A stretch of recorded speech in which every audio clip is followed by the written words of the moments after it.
Nuestro Dios, te damos gracias por este momento, que podemos estar juntos, un grupo de tus hijos, Señor, alabándote, trayendo nuestras peticiones, nuestros agradecimientos.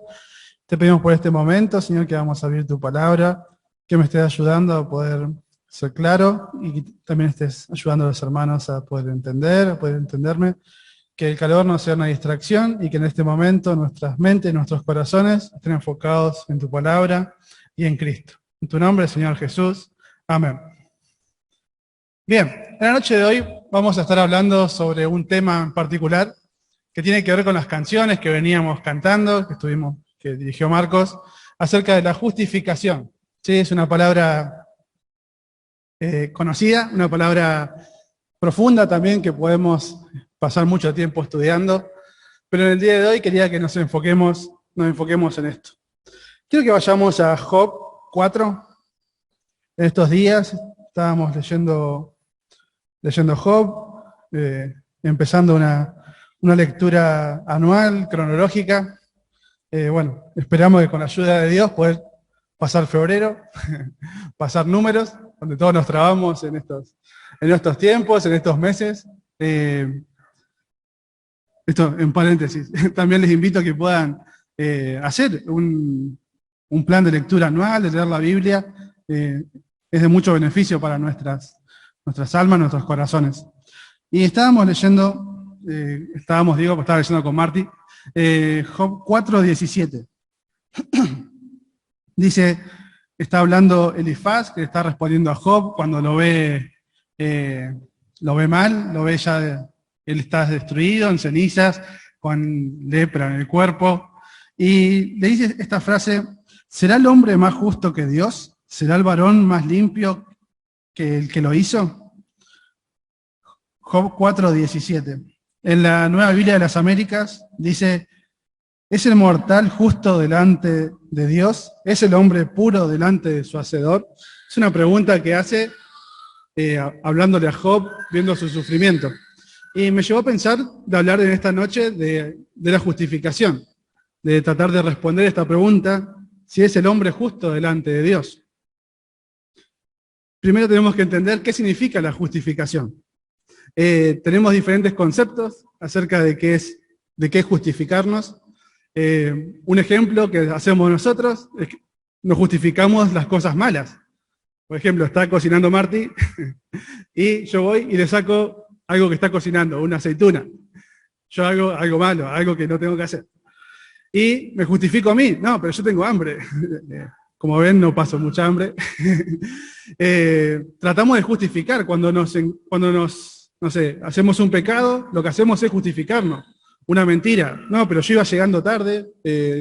Tratamos de justificarnos por alguna razón. Tratamos de buscar una excusa. El término justificación no es ese que vamos a ver hoy, sino el que hace Dios para con nosotros. Es un término más parecido a lo legal. Él nos hace justos. Nosotros somos injustos y Él actúa en justicia por nosotros. Él hace que lo malo, o sea, nosotros somos injustos, como si fuera algo bueno, como si fuera algo justo. Entonces, podemos decir qué significa la justificación: es declarar a una persona injusta como justa. También esta es una obra que hace Dios para con nosotros, es una obra que lo hace Él desde el cielo, podemos decir, hacia nosotros. Es un cambio de estado de parte de Dios. Nosotros éramos injustos y pasamos a ser justos. No cambia nada en nosotros en ese momento, sino que la declaración y como Dios nos tiene a nosotros, pasamos a ser justos. Dios nos pone la justicia de Cristo. Todo lo que Cristo vivió, todo lo que Cristo hizo, toda la vida perfecta que Él tuvo, Dios nos ve de esa forma. Dios nos imputa, se llama esa palabra. Pero podemos verlo de esa forma, que somos injustos, pero Dios nos ve justos, pero por lo que hizo Cristo. Eso sería qué es la justificación. Podemos preguntarnos, bueno, ¿por qué es importante esto? ¿Por qué es importante que sepa qué es la justificación? Que los estudien las personas que estudian la Biblia, otras personas. Realmente es algo muy importante que tenemos que saber. La justificación es el fundamento del cristianismo. Todo el resto de las religiones tratan de ganarse el favor de Dios, de su Dios, haciendo cosas, comportándose de diferentes maneras, tratando de llegar a un estándar, tratar de cumplir alguna ley. Nosotros no podemos hacer eso. ¿Por qué? Porque Cristo lo hace por nosotros. Esta doctrina es fundamental para todo cristiano, saber de que somos justos delante de Dios por lo que Él hizo. Es la base, podemos decir, de nuestra fe. Vamos a leer Romanos 3:20, si me acompañan. Romanos 3:20.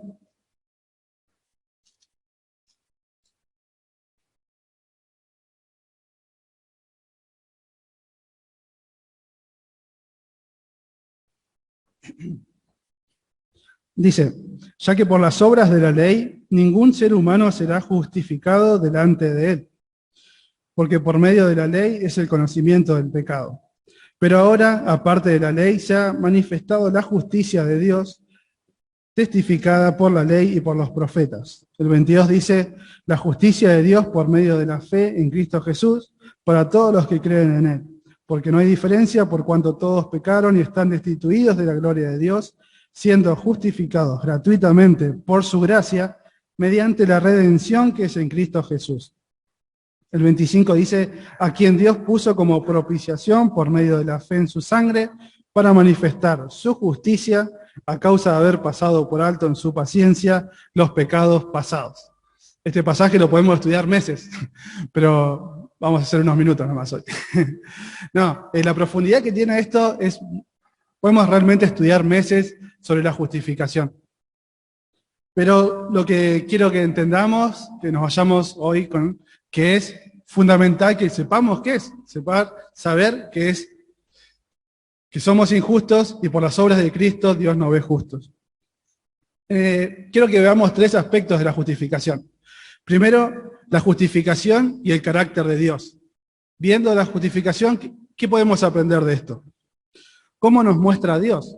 Cada doctrina, cada enseñanza nos muestra cómo es Dios, nos muestra cómo somos nosotros y lo que hizo Cristo.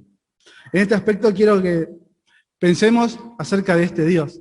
Nuestro Dios es un Dios santo. Su justicia está determinada por la santidad. Todo lo que Él dice que está bien o está mal, lo que es justo e injusto, está dirigido, está centrado en su persona, su carácter. Él es santo, Él está lejos del pecado. Habacuc dice que eres tú muy santo de ojos para mirar siquiera el pecado. Él es infinitamente justo. Él como creador, como sustentador del universo, Él lo puede dirigir. Él puede decir, esto está bien, esto está mal. Lo que conocemos como la ley de Dios. Nadie le puede decir a Dios, y fíjate, este mandamiento capaz que no es tan así. No, Él creó todo, Él hizo todo, y Él tiene la autoridad para decir, mentir es pecado, el adulterio es pecado. Y nadie puede decir, bueno, lo podemos charlar, lo podemos discutir. Dios no es un juez como los nuestros, no es un Dios, un juez como nuestros jueces. Él es un juez santo, recto, puro, que lo hace todo para su gloria. Dios juzga y está en contra de todo aquello que vaya en contra de su santidad.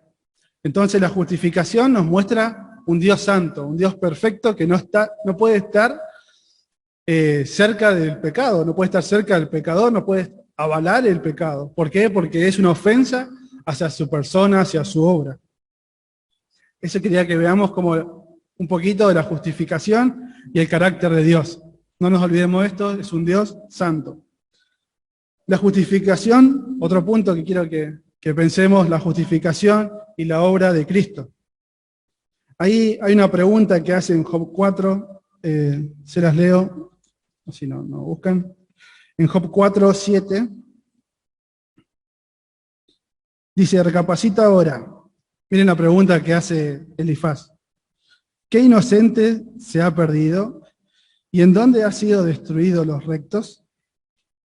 Una pregunta que hace como diciendo, en el mundo, ¿qué justo sufre? ¿Qué recto está bajo el castigo de Dios, podemos decirlo, parafraseando un poco? Esto se responde muchos años más adelante. El que hizo eso fue Cristo. Él fue el inocente que murió por nosotros. Entonces, en la justificación y la obra de Cristo, vemos primero su vida. Fue una vida perfecta. Entender que Él no tuvo pecado, a veces va más allá de nuestra comprensión. ¿Por qué? Porque todas nuestras actitudes, nuestros problemas, nuestra vida cotidiana está repleta o afectada por el pecado. Vas a manejar unas cuadras al centro, también vas a ver y notar el pecado tuyo, el pecado de otro, ves la ira, ves, no sé, los problemas familiares, en cada cosa cada aspecto de nuestra vida, en el trabajo, el pecado está muy presente. No porque nosotros estemos pecando, pero vemos el pecado y sus consecuencias, vemos cosas deshonestas. A mí, por ejemplo, ahora, la semana pasada, se me robaron el teléfono y voy a decir, bueno, es consecuencia del pecado. Realmente es consecuencia de que, no sé, la gente y todos los que cometen pecado, no le importa la santidad ni la persona de Dios. No le importa mucho menos su justicia. Pero Jesús tuvo una vida perfecta. Cada aspecto de su vida, desde que fue bebé hasta que murió, fue perfecta sin pecado.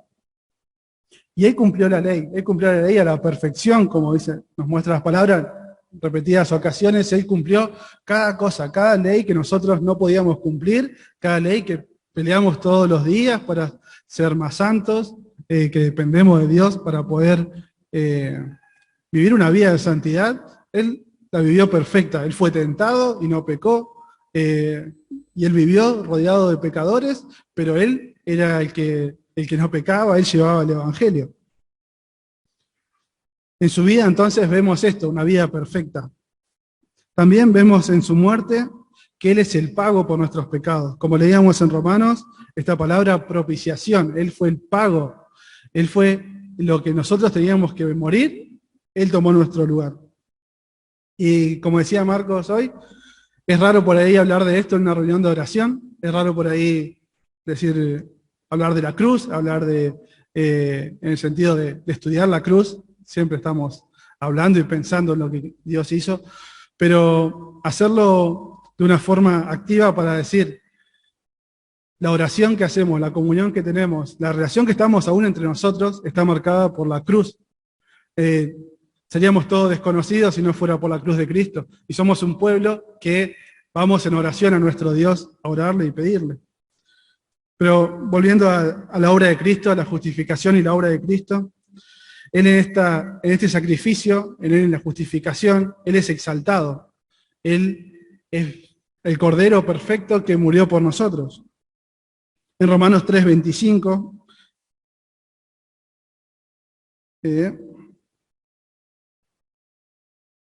3:25 dice, a quien Dios puso como propiciación, lo que leí recién, por medio de su sangre. ¿Sí?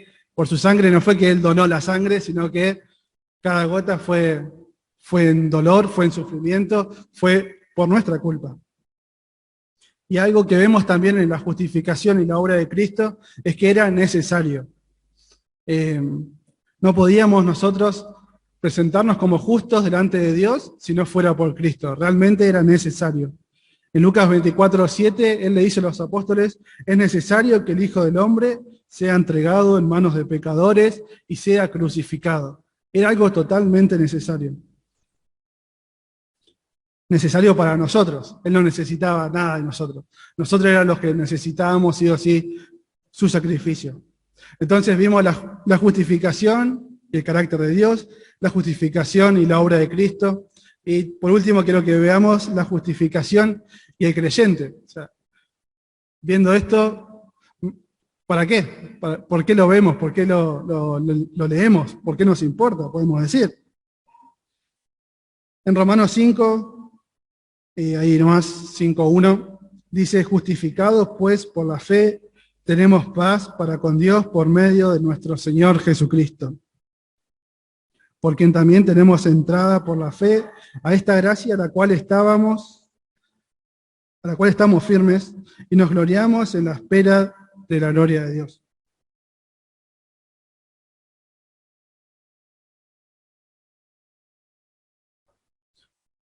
Por la justificación, por la fe, solo por gracia, podemos ser perdonados por Dios. Por eso es importante tenerlo claro, saber que la justificación por la fe es solo por gracia, solo por Cristo.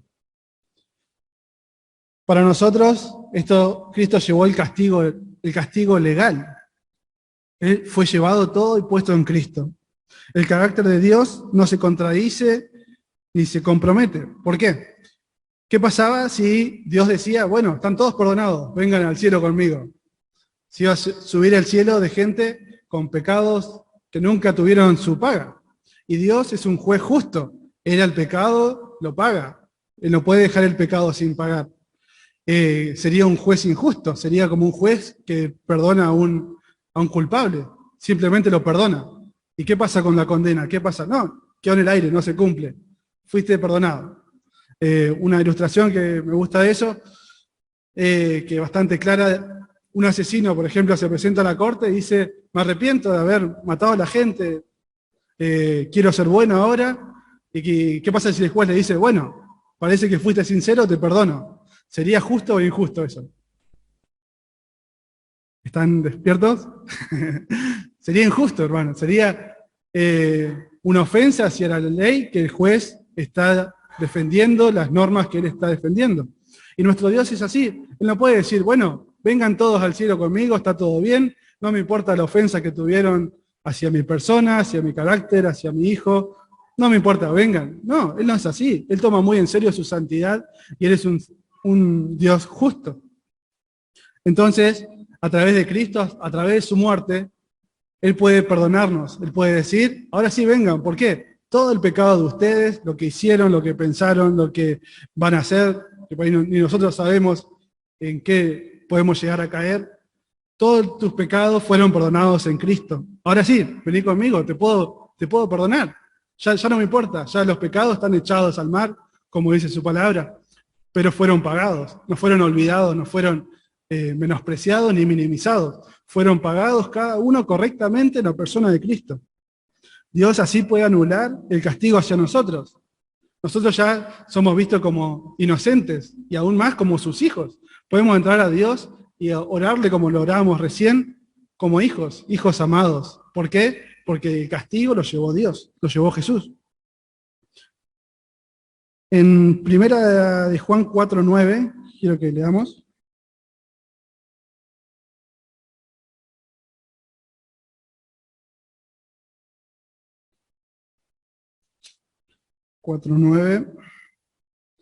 Dice, en esto se mostró el amor de Dios para con nosotros, que Dios envió a su Hijo unigénito al mundo para que vivamos en Él. En esto consiste el amor, no en que nosotros hayamos amado a Dios, sino que Él nos amó a nosotros y envió a su Hijo en propiciación por nuestros pecados. Sería un Dios injusto si terminaba ahí donde está la coma, porque Él nos amó a nosotros y nos perdonó. El universo estaría en manos de un Dios injusto, un Dios que hace cosas que se contradicen, cosas que van en contra de su santidad. Pero no, Él envió a su Hijo en propiciación, en el pago, en el rescate por nosotros. Entonces, en este momento que estuvimos orando y en nuestro día a día podemos pensar, bueno, mañana cuando ya tenga que hacer las cosas que tengo que hacer, cuando vaya a la oficina, esté en casa, en el trabajo, ¿cómo veo la justificación de Dios? ¿Cómo aplico esto? ¿Cómo lo llevo en mi día a día? Primero, en el Salmo 32:1, si lo quieren buscar, si no, se lo leo. Dice, bienaventurado aquel cuya transgresión ha sido perdonado y cubierto su pecado. Nuestro mayor problema, nuestra mayor dificultad en este universo era estar en contra de un Dios santo y justo. Y por la justificación, por la fe y por la gracia, podemos disfrutar de comunión con Dios.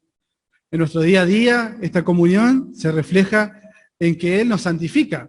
Él hace esta obra también en nosotros de justificación primero, pero no nos deja así. Bueno, sigan viviendo como quieran, total, ya Cristo pagó sus pecados. Él nos santifica, Él obra en nosotros. Tenemos el Espíritu Santo, que nos hace cada día más como Cristo, hasta que cuando estemos del otro lado de la eternidad vamos a ser como Él. Tenemos entonces paz y seguridad de tener un Padre que nos escucha. También nos enseña a tener gracia y misericordia. En Mateo 18:33 cuenta la parábola de los dos deudores, ¿sí? Uno se comportó de una forma mezquina, maltratando al que le debía poco cuando a él se le perdonó mucho. Y nosotros somos perdonados inmensamente. Y es la forma en que tenemos que vivir, mostrando gracia y misericordia. El 33, por ejemplo, 18:33, después pueden leer en sus casas el pasaje entero, pero este versículo dice: ¿no debías tú también tener misericordia de tu consiervo, como yo tuve misericordia de ti? La misericordia para el creyente que tiene la vista puesta en Cristo, lo que hizo por él. La respuesta en general a todos los que nos pasa tiene que ser gracia y misericordia. Dios tuvo gracia y misericordia con nosotros cuando no lo merecíamos, y también nosotros tenemos que ser así.